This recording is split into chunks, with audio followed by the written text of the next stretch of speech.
Trần Nhật Phong mến chào tất cả các thính giả ở khắp nơi trong chương trình của TNP Channel. Và quý vị, hôm nay nhân cái dịp mà đi công việc lên trên Auckland với nhiều cái sự kiện xảy ra tại đây, thì sẵn hôm nay tôi có một dịp phỏng vấn một số dân cử để cho khán thính giả có thể hiểu rõ hơn những cái sinh hoạt trong một bầu cử.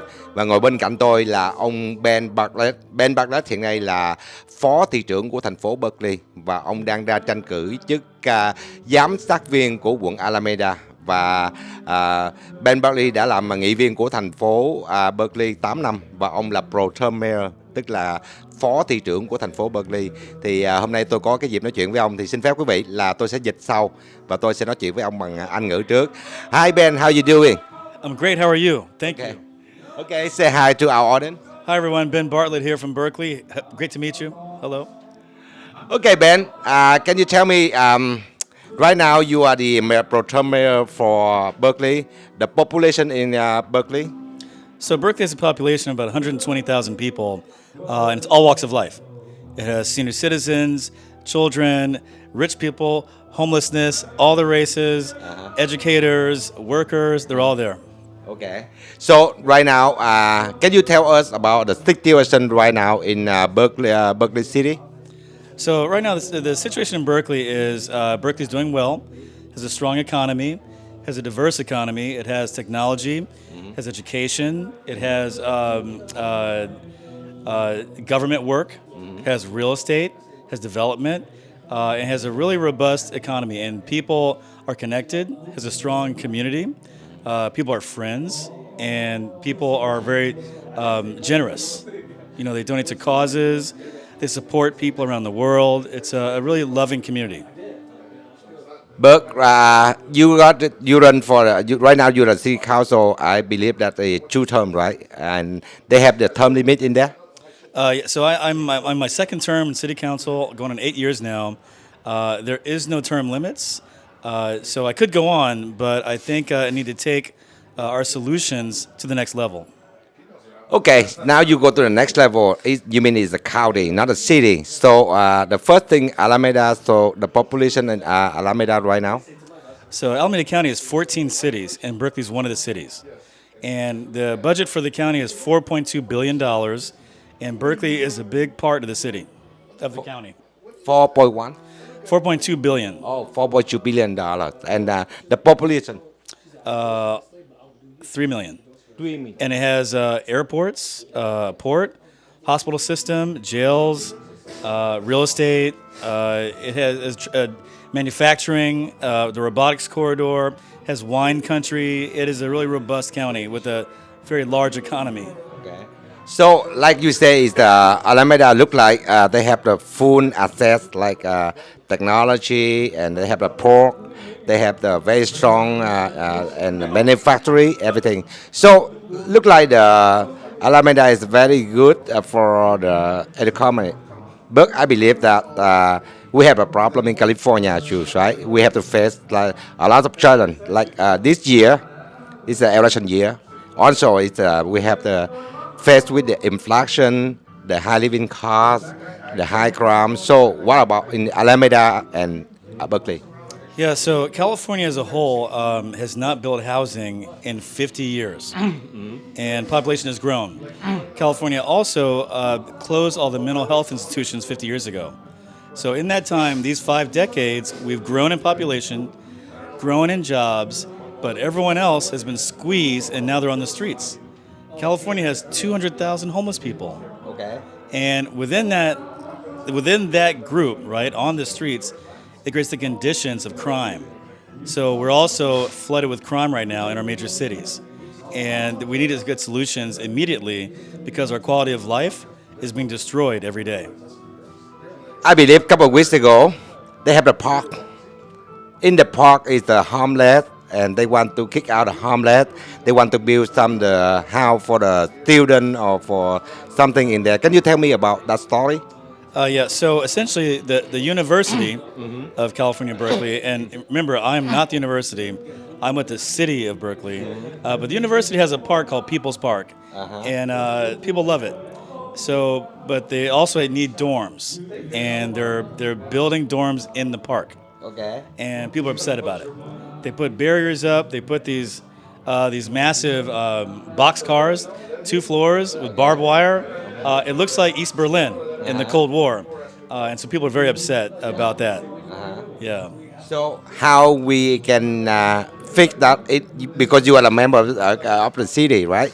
City council. So how we fix that? Because the people don't want to build a dome in that.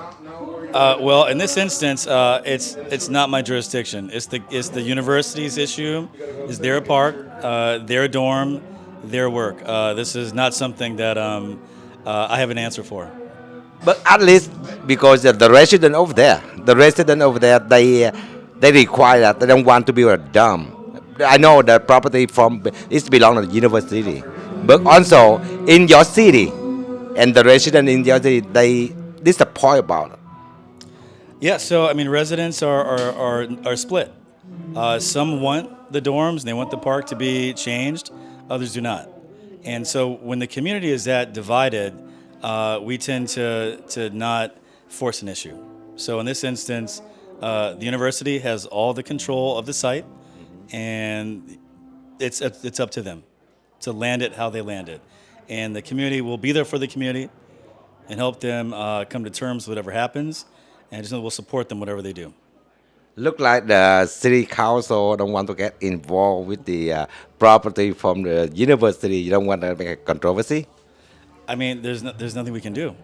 So the state law gives the university control over land. It can buy buildings and remove them from the tax rolls. It can do what it wants to do. And in this instance, they felt they needed to make a dorm there, and it's kind of outside our control. We can't do anything. Okay, so how you run for the county because you told me that you run for the board director for county supervisor. So how you campaign? The campaign's going well. So I'm running for county supervisor, which is, I guess, the next level up from council. Pardon me. And so I'm running for county supervisor. I'm running for county supervisor, and it's a very exciting post. It allows me to work on the health systems, homelessness, how to create the solutions I've done in Berkeley and take them to the next level. And it's going well. The ballots go out in 2 weeks. So this is it. We're in the home stretch, and we have a great team, volunteers, we're raising money, we're doing all the things you need to do. We have a good message, and people like it. But you know what? Run for the county supervisor is a different story because you manage the budget for $4.2 billion. So I believe that if you want to run and you want to win on that seat, you cost about $1 million. Do you think about it? No. It would cost maybe $200,000, $300,000. Because you know what? You run for the mayor, you run for the county city council, about under $100,000 is fine. But now you run for the county, 3 million people, right? 3 million people. So you think it's $200,000 is enough? Well, so I run for a section of the county, right? And this section has about 350,000 people. So the calculation is like $1 a person. So it's the right amount for that section. Yeah. Okay, I make a comparison. Right now, the board director, how many members in there? 5. 5, right? Okay. I live in Orange County, Southern California. They got 3.2 million people. Okay. And also we have 5 seats. Okay. 5 seats right there, right? And my friend, in the first wing, he cost about $1.2 million to win 45 votes. Really? Wow. So that's amazing. That's not great, by the way, because democracy should be more open. It shouldn't cost so much to win, but it does. But in this case, in this context here in Alameda County, I've not seen a race cost that much. And you know what? He done the second term. Okay, and the second term, he got $1.8 million, and he win just only over 600 votes. Oh my goodness. Well, if that's the case, I want to let you know that I need your help to raise a lot of money. That's why I asked you, $200,000. You think it's enough to win? You know, I'm going to go ahead and say it's not enough. I need help. I need to get another $1 million. So I want to reach out to your community, and if you want safety, if you want housing, if you want respect, because I'm from here 5 generations. These are my people, right? And if people want good governance with solutions to the issues on the streets and affecting everyone, help me win with $1 million. But you know what? I know the voter, what they want. They want, to reduce the not too much high living cost. Number 2, the safety for the community. Number 3, the stable life. Okay. So Alameda, like what you say, is that you have everything. The economy, I think, looking good. So, what do you think Alameda needs something to improve for a county? So Alameda County has the most number of mentally ill people in California. It needs 15,000 mental health care beds. And you see them on the streets right now. It also has endemic crime. And so we need to support the other cities in the county to fight crime. And we can do that.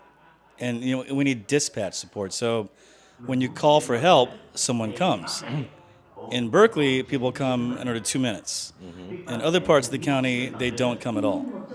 So people need to feel safe. They deserve a quality of life.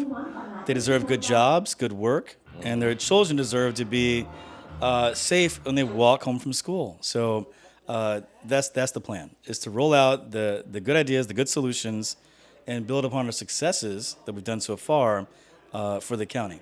And the successes have been pretty profound. We've lowered homelessness by 5% in Berkeley, while it's up 22% at the county. We've lowered shootings by 39%, while it's up way more in the county. I've helped create over 1,000 affordable units and thousands more normal apartments. I created senior housing, homeless housing. I've created a new form of developer-fronted developments for mentally ill people. So small hospitals that go up quickly. They're state-of-the-art. They have technology inside of them for telemedicine. And these solutions at scale will transform everything. And on the economic development front, the Port of Oakland is being underutilized. We should have a free trade agreement with Vietnam at the Port of Oakland. Okay. We should have trade agreements and co-development deals in manufacturing around the world, and we can do this. So like you said, that the trade agreement with the Falkland. Okay. So how you estimate how much the trade agreement between Alameda and Falkland country? Estimate. Wait, so how much money would generate? Generate. Oh wow! So think about this, right? California is the 4th largest economy in the world. It has three or four ports, right? L.A., Long Beach, San Francisco, Oakland, Richmond. $3,000 billion. Yeah, right. And so Vietnam, where our friends are, is very industrious and is really developing, and has so much enterprise and creativity and entrepreneurship. If we could have a cross-border trade agreement, and I've done this before, I wrote a trade agreement before, it could generate, I don't know, like maybe $6 billion into the local economies of Vietnam and California.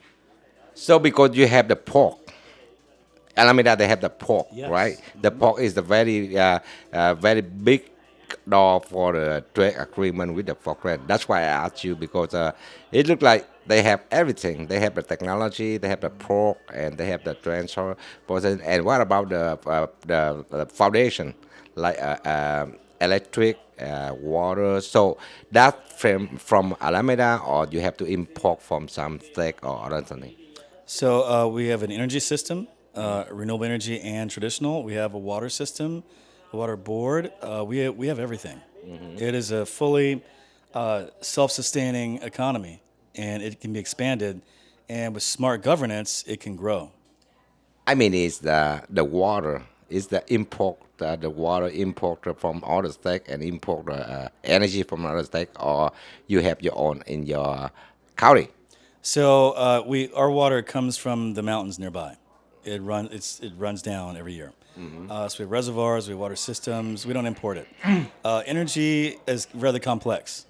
We generate it locally. We also buy it on the markets, On the market. and so that's a larger issue. But we could generate more locally.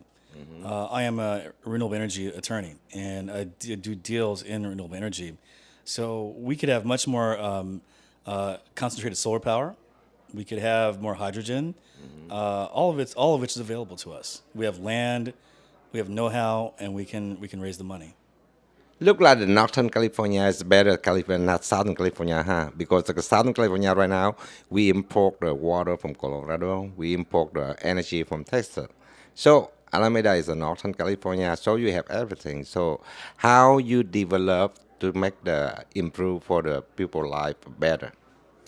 So a key way is to when you do develop, when you leverage the private market, right, private capital markets to really build things out at scale, billions of dollars, 100 millions of dollars, is that you make sure that the development that occurs is open, and that new people can be a part of it, so entrepreneurs can engage the system and help build the county up.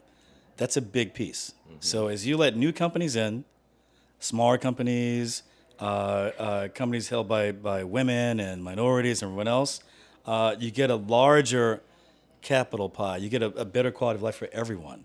And so much of what's going on in this country is the money is being constricted. It's not flowing down, and it's in fewer and fewer hands. And if you notice that, it's not a coincidence that we have now more billionaires, at the same time, more homeless people, right? It's not a coincidence, right? So you have to make sure the money flows everywhere. And that is how you bring back the middle class in this country, because the middle class has been eviscerated. And so I'm excited about this role, because I've pledged my life to build wealth for people and to bring in community and create the opportunity for people to feed their families, right? And so leveraging all the assets of the county, the health system, the port, the airports, et cetera, can allow you to open up an entirely new column of wealth for new people. And then we can go get back to driving the growth of the middle class. And remember, as California goes, so goes the nation. What we do in the Bay Area is copied everywhere else. And right now, they're copying our homelessness. Homelessness is growing around the country now. Yeah. So we have to reverse that trend and lead once more in building wealth sustainably for everyone. So this question is very sensitive, because, like I said, beside the economy, the life, and the crime in county, right? Alameda is the county, I believe, that it have a lot of colored people. Okay, then the colored people and the Asian people, the different that like Asian people, they're concerned about like economy, the money, the bill, everything, right? But with the colored people, beside that, they're concerned about the civil right, the freedom. So you run for the county. So how you think about to improve something you think that is wrong or something? So, well, first off, my family, we came to Alameda County a long time ago to escape racism and slavery. And so our motto is all about freedom. And, so many of us as an African American, as a black person, we were brought here with the expectation of working for free. Right? I believe in freedom 100%. I'm a red-blooded American, and I believe in the Constitution and the Declaration of Independence. And the Declaration of Independence, I want to say this, is not just for Americans. It's for everyone in the world. It says we believe that all persons are created with these rights, right? All people everywhere. And so, I'm a big believer in freedom, fighting for freedom, expanding freedom. And in freedom is the freedom from poverty, the freedom from violence, the freedom to be who you are and go where you wish to go. So these are fundamental issues that motivate me. And so on the local level, we make sure that people are free from violence, free from prejudice, free to achieve their dreams, right? Free to achieve their dreams.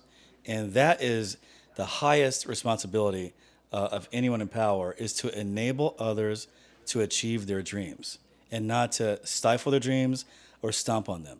And those who would stomp on people's dreams, you must stop them and correct their behavior. Okay. So that's public safety, that's opportunity, that's business, it's all in that philosophy, and that's my philosophy. That's your philosophy. But right now, because I concerned that because the colored people, because I'm working with a lot of them. So beside the economy, beside they need the civil right. But when they explain and they find the civil right is a different way. Some of them, some even know the. For myself, it's different. But for the colored people like you, some of them the same, but they have different define of the like not like your philosophy, but they different way about the civil right, about the freedom, about the try to create they call the diversity. So, what do you think about? Because you are loyal to, I believe that you are loyal to. So I think you have opinion of that. About diversity and civil rights, I love it. Right? All the studies show that corporations that have diverse corporate boards are more profitable. And the strength of Alameda County, it's the most diverse county in the state, and California is the most diverse state in the United States. And there's a reason why we're so rich. It is our diversity. It takes all these people's ideas to come together. And when you deny people's input, you suffer. So I believe in diversity. I believe in everyone contributing, everyone having a chance to contribute, and everyone being a part of the grand solution. But other side, the diversity is good, but because they want to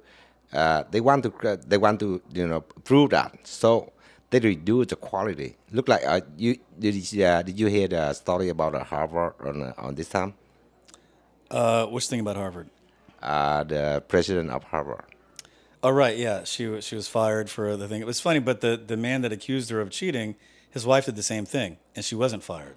So you have to realize, too, what they play up in the media about diversity being harmful is actually not true.